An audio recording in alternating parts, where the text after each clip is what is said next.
Hey, what's going on, guys? Welcome back to Brass Monkey X. So today we're going to be doing a little maintenance on my pocket knife here. Now this is a Gerber. I don't know what model number it is. This was gifted to me about 15 years ago. My brother gave it to me as a gift. And every day, the first thing I do when I wake up is I put this thing in my pocket. I've used this every single day for the past 15 years. I've used it for anything you could possibly think a knife could do. I use it for cutting open boxes in my mail every day, obviously. I use it for cutting up my lunch. I usually have an apple with me for lunch. I use it to cut my apple. I've used it to field dress squirrel when I'm out hunting. I use it to pick out splinters. You name it, I've done it. This thing's been to hell and back. I take it camping with me. It does it all. This thing is a brute. I couldn't kill this thing if I tried. But it's time I get this thing cleaned. The closest I've ever come to cleaning this thing before is wiping it off on my pants. Other than that, this thing has never been cleaned.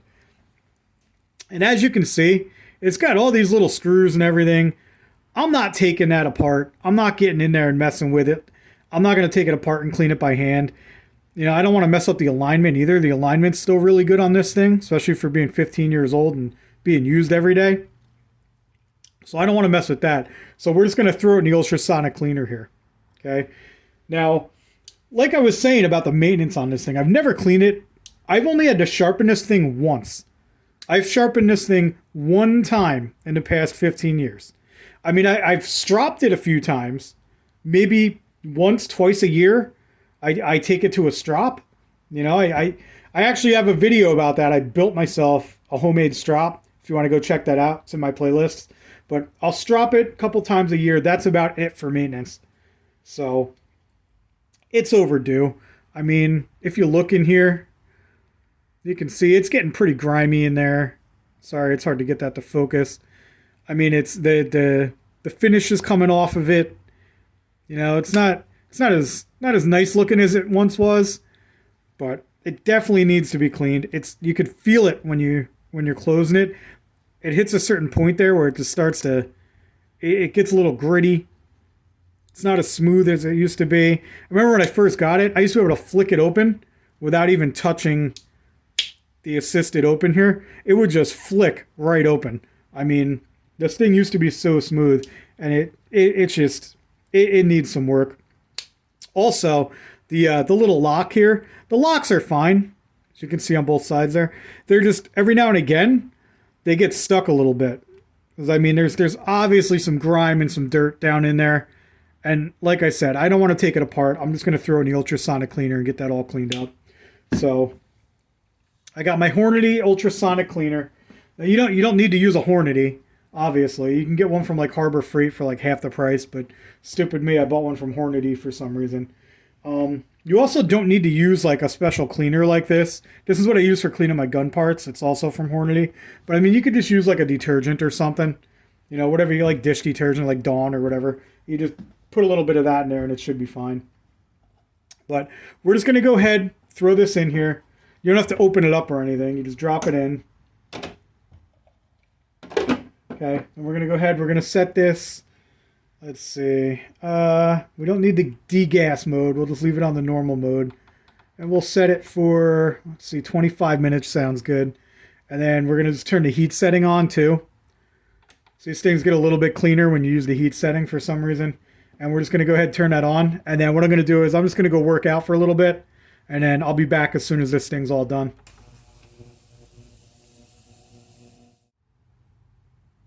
Alright guys, so done with my workout. This thing's done. Let's go ahead and open it up here. I want to be careful, it is a little warm in there. Alright, now you're going to want to dry this thing off. Okay. Use a paper towel at first, but don't just pat it dry and then call it done.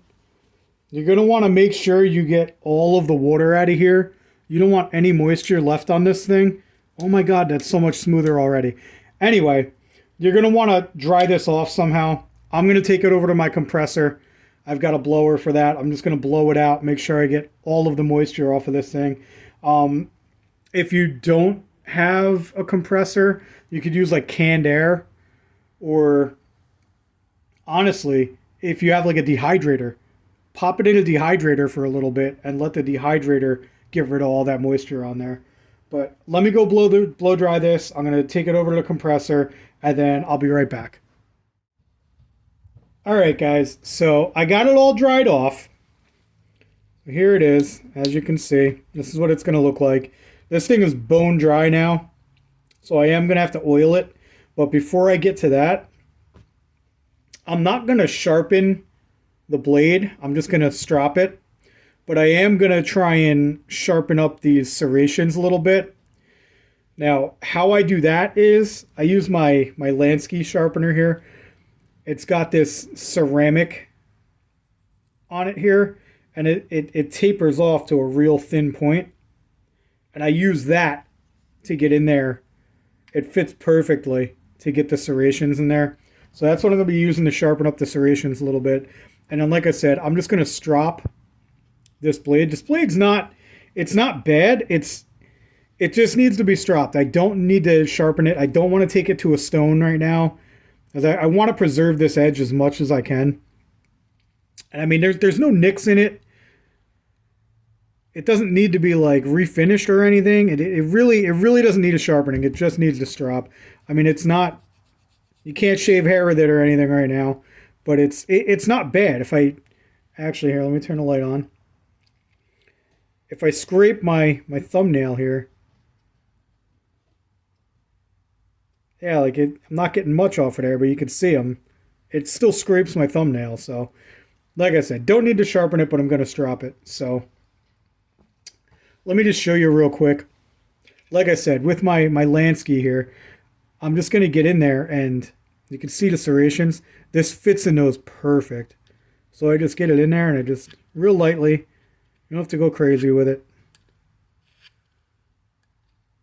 I'm just going to do that to every one of these serrations.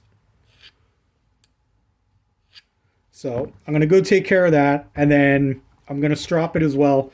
This is my homemade strop. I made this. If you guys are interested in something like this, let me know. I could make one for you.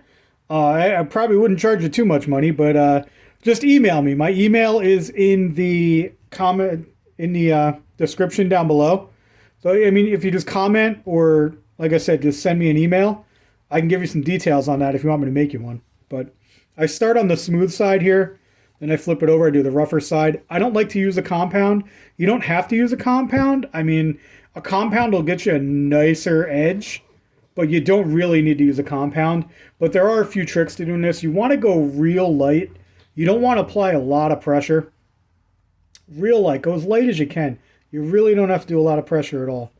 You just stroke it across here. Make sure you're holding it at the right angle. You want to get that bevel right. All right. Then you're just going to come the opposite direction with it. Just go real light. Don't push down too hard. If you push down too hard, it's not going to get it back to sharp. It's never going to work. But let me go work on that, and then I'll show you guys what I got after I finish. All right, guys. So I sharpened up those serrations. They're nice and sharp again. It looks like I stropped it, but it's still not razor sharp or anything. So sometime in the near future, I am going to have to take this to a stone, and I'm going to have to stone it and sharpen it up. I mean, like I said before, I've only sharpened this thing one other time in its entire life in the past 15 years. So I'm going to have to sharpen it real soon, because it's the edge is fine, but it's not like razor sharp or anything. So I'm going to have to take care of that, but I'm not going to be doing it tonight. I don't have the time to do it tonight. So the last step here in our general maintenance for this thing is I'm going to put some oil in it. I'm just going to use some gun lube here, my Hops number 9. As I showed you before, I could almost flick this open again now that it's cleaned. Like, you can hear it clicking, like the lock is going. It wants to go. So I'm pretty sure once I get it oiled, it'll be fine, and I'll be able to flick it open again. So let's just go ahead and oil it up a little bit. I'm going to open it up. What I'm going to do is I'm going to oil right down in there. I don't know if you guys can see that.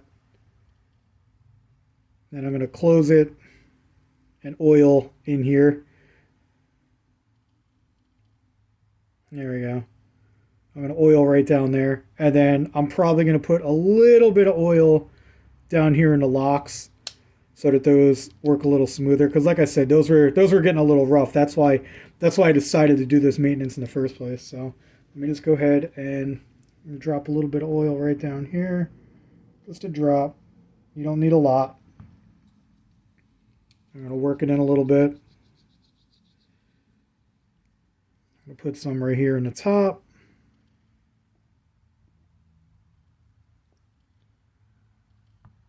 You don't have to overdo it. You just want to work it back and forth a little bit, get that oil moving.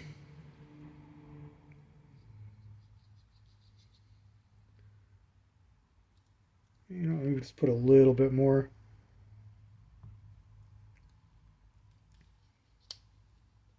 There we go. It's getting nice and smooth. And then, like I said, I'm going to put a little drop right here in the lock. Drop it right down there. Work that back and forth a little bit. Flip it over and do the other side.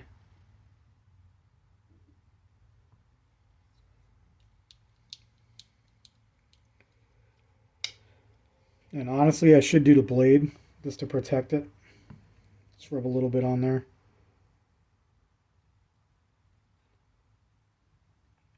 Let's get both sides.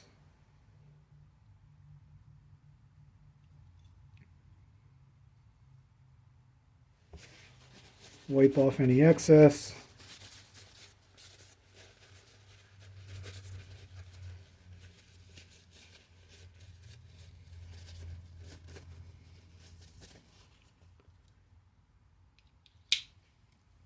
And let's see if I can flick it open.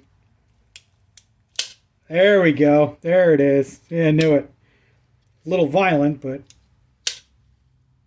there we go. It's working again. Perfect. Exactly what I wanted.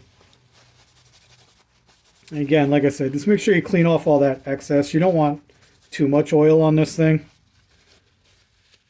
Too much is not good. It'll just attract more grime and dirt and lint from being in your pocket and stuff. So a little bit's good to protect it and lube it up, but you don't want too much. And then there you go, guys. Basic maintenance done. Hopefully I get another 15 years out of this bad boy. So let me know down in the comments below, guys. I could do a whole review on this if you want me to. Let me know. I'll do a review on my... I could do a full EDC video if you want. Again, comment down below. Let me know. I can definitely start doing knife reviews. I got a bunch of knives. I can do stuff like that. I definitely want to get into doing some more gun reviews for you. I have a lot of guns I want to review, but those take time. I got to do research and stuff to do them. So, thanks for tuning in, guys. I appreciate you watching, and we'll catch you next time.